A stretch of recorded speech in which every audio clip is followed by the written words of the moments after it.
이제 교과서 37페이지 고대 지중해 세계가 형성되다. 오늘부터는 이제 서양사에 대해서 수업을 할 거예요.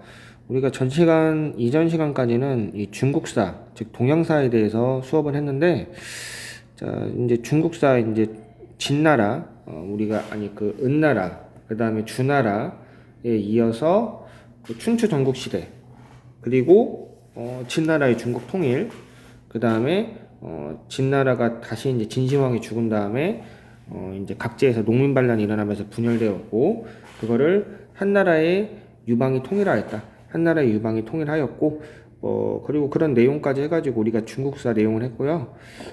자, 오늘은 이제 고대 이제 지중해 세계 즉 서양사에 대해서 하도록 합시다. 자, 역시나 교과서를 보면서 합시다. 자, 37페이지 폴리스의 형성과 발전. 자, 이제 먼저 에게 문명에 대해서 먼저 배울 건데, 자, 에게 문명은 여기 이제 에게에서 이제 발생한 문명이라고 해서 에게 문명이라고 불리고요. 자, 그래서 기원전, 여기서부터 에게 문명에 대한 설명인데, 자, 기원전 2000년경부터 에게의 여러 성과 연안에서 크레타 문명과 미케네 문명 등 에게 문명이 발달하였다. 자, 크레타 문명이라는 것은 다른 말로 미노아 문명이라고도 불리고요. 다른 말로 이거는 적을 필요 없어요. 혹시 다른 문제집에서 나올까봐 설명해 주는 거니까. 자, 미노아 문명이라고도 불리고요. 자, 그래서 이 크레타 문명, 미노아 문명이라고도 불리고요. 크레타 섬을 중심으로 해가지고 여기 있는 크레타 섬을 중심으로 해서 발달한 문명이라고 해서 미노아 문명이고요.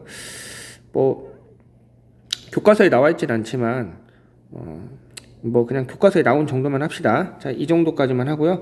자, 그 다음에 에게 문명은 이제 크레타 문명과 더불어 이 미케네 문명이라는 것도 있는데, 자, 미케네 문명은 여기 이제 미케네를 중심으로 발생한 문명이고요. 우리 그 트로이라는 혹시 그 그리스 신화에 나오는 이야기 들어봤나요? 트로이 전쟁이라고. 트로이라는 영화도 있거든요. 그 영화도 한번 보는 것도 괜찮을 것 같고요. 근데 트로이라는 영화, 맞아.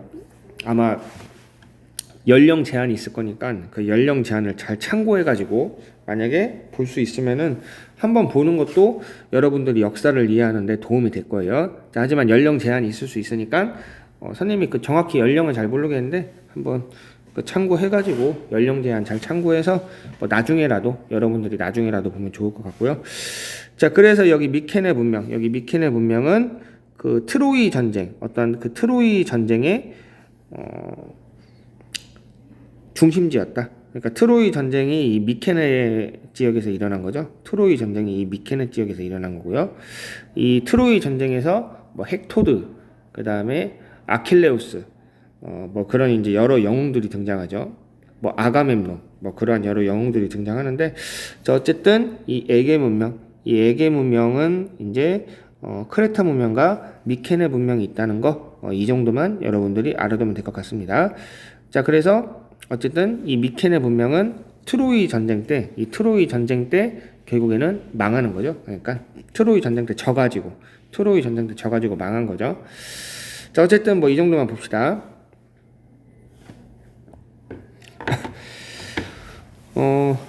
자, 그리고 이제 기원전 1200년경 문명이 몰락한 후, 이러한 이제 크레타 문명, 미케네 문명, 이러한 에게 문명이 몰락한 후, 이제 이 그리스인들이 남쪽으로 내려가서 해안 지역에 가깝고 방어하기 좋은 곳에 모여 살기 시작하였다. 이거 당연한 거겠죠. 방어하기 좋은 곳, 그리고 해안을, 여기 이제 지중해 지역은 이 무역을 통해서 많은 이득을 얻는 지역이기 때문에 되도록이면 해안에서 가까워가지고 무역을 할 수 있는 것도 나쁘지 않겠죠. 자, 그래서 해안에 가깝고 방어하기 좋은 곳에 모여 살기 시작하였다. 자, 그래서 여기서부터는 이 폴리스 형성에 대한 내용입니다. 자, 폴리스 형성에 대한 내용입니다. 자, 그래서 어쨌든 이러한 에게 문명이 몰락한 후 이제 그리스인들은 더욱더 남쪽으로 내려갔다. 더욱더 이렇게 남쪽으로 내려갔고요. 자, 그래서 이러한 스파르타라든가 뭐 여러 도시 국가들이 이렇게 형성이 되는 거죠. 뭐 이렇게 위로 올라가기도 했고요. 자, 그래서 이제 폴리스라는 작은 도시 국가들이 등장하기 시작하였고요. 자, 그리고 이제 이러한 폴리스의 발전에 대해 살펴봅시다. 자, 여기서부터 이제 폴리스의 발전에 대해 살펴봅시다. 자, 그리스는 이제 여러 폴리스로 나뉘어지지만 그리스인들은 이거 중요하죠. 이제 뭐 당연한 말이지만 중요합니다. 같은 언어를 사용하였다. 같은 언어를 사용하였고 올림피아 제전이라는 것을 열어 유대감을 다졌다. 올림피아 제전. 이러한 지금의 이제 올림픽의 모체라 볼 수 있는 올림피아 제전 같은 거를 열어 유대감을 다졌다고 합니다. 자, 그래서 이들은 여러 폴리스로 나뉘어 있었지만 여러 작은 도시국가로 나뉘어져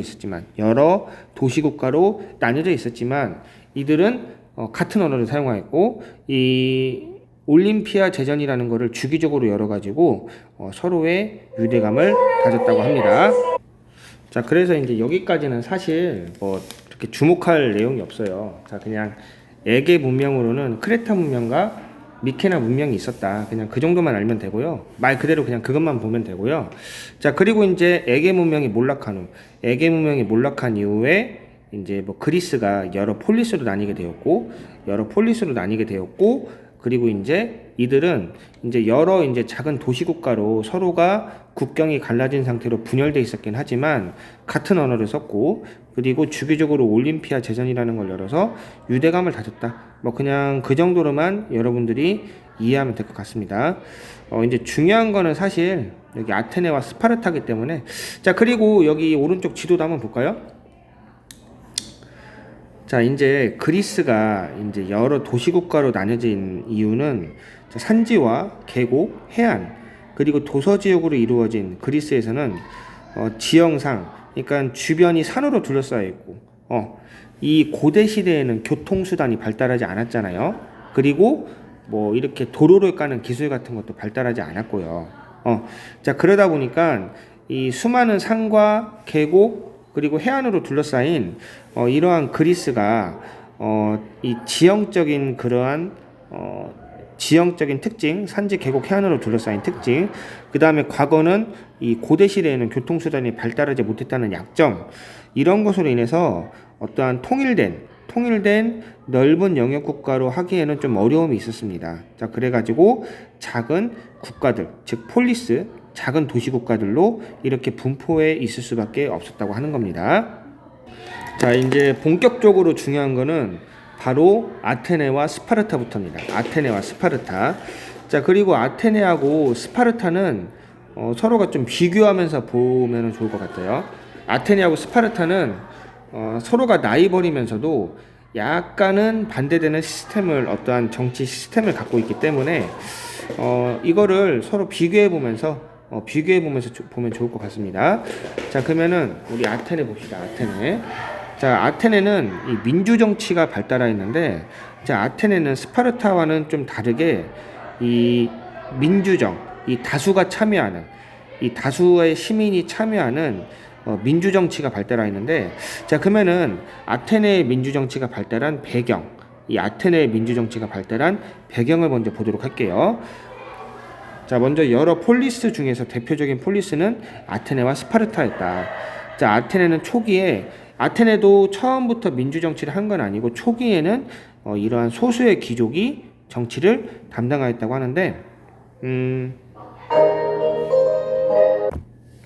자, 그래서 이 아테네 경우에도 민주정치가 발달한 아테네에서도 초기에는 소수의 귀족들이 정치를 담당하였는데 자, 그러면은 이러한 아테네가 이제 어떤 식으로 민주정치가 발달하였냐. 자, 이제 여기서부터 중요합니다. 자, 근데 이제 이제 아무래도 이제 지중해라는 이러한 바다는 이 무역을 통해서 이득을 얻는 경우가, 이 국가들이 무역을 통해서 이득을 얻는 경우가 많은데, 이 대표적으로 이제 무역을 잘해서 많은 부를 축적했던 게 바로 아테네라는 국가거든요. 아테네라는 국가. 자, 그래서 이런 아테네는 당연히 무역을 하다 보면은 상업도 당연히 발달하겠죠. 당연한 거겠죠. 자, 그래서 이제 무역과 상업활동으로 부유해진 평민들이 이제는 본인들이 스스로 무장을 해서 전쟁에 참여해가지고 평민의 지위가 높아졌다. 그러니까 이제 여러분들이 이걸 봐야 되는데, 지금은 이제 뭐 여러분들이 기존에 아는 상식으로는 뭐 일반 백성들, 뭐 노비들도 전쟁에 참여하지 않느냐 이렇게 생각을 하는데, 이 고대 시대에는 귀족들만 전쟁에 참여할 수 있었어요. 자, 고대 시대에는 귀족들만 전쟁에 참여할 수 있었는데, 그 이유는 뭐냐면 귀족들이니까 당연히 부자겠죠. 귀족들이니까 당연히 부자고, 이 전쟁을 할 때는 이 국가에서 갑옷이나 무기, 식량을 대주는 게 아니라 본인이 직접 자비로 무기, 갑옷, 식량까지 직접 본인이 다 본인의 사비로 챙겨야 됐거든요.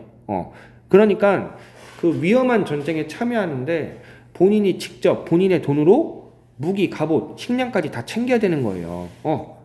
근데 이 고대 시대에는 이거를 본인의 명예로 생각했대요. 본인의 명예로 생각했대요.